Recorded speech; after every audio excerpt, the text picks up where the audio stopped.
Hai guys, hari ni kita nak sembang pasal Range Rover Sports 2018. Tapi kita nak buat twist. Kita nak tanya ChatGPT, apa yang best pasal kereta ni? Okay, ChatGPT, depan kereta ni, rupa dia apa yang best? Okey, ringkas dan dalam 5 saat. Depan kereta ni best sebab grill besar dia macam panggangan barbecue. Nampak garang dan boleh buat. Dia kata boleh panggang barbecue agak ai. Ini Range Rover tau, bukan apa. Tengok front grill yang garang, lampu dengan ada LED kat sini. Okey, ChatGPT, interior dia pula apa yang best? Okey, Karaza, ini dia. Interior dia memang best gila. Masuk je rasa macam dalam cinema VIP. Cinema VIP pula. Kau ni membongak je lah. Okey, ni saya bagi tahu apa yang best.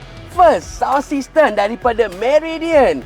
Interior dia pakai leather seat dan juga dual screen infotainment system. Memang premium. Alright, yang kat belakang ni pula apa yang best ChatGPT? Okey, Karaza. Untuk bahagian belakang ni. Belakang ni best gila. Kalau boring, baring sikit rasa macam tidur hotel 5 bintang. Hotel 5 bintang, kau ni meripik je lah. Dekat belakang ni, dia memang sangat selesa. Kalau korang nak rasa macam VVIP, inilah kereta dia. Let's go. Okey, ChatGPT, apa yang best pasal dia punya boot space dekat kereta ni? Baik, Karaza.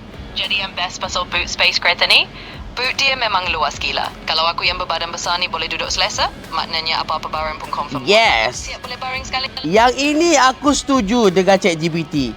Dalam ni memang luas. Kita nak duduk baring pun selesa. Jom kita dengar macam mana ChatGPT buat outro. ChatGPT, roll the outro. You got it. Here we go.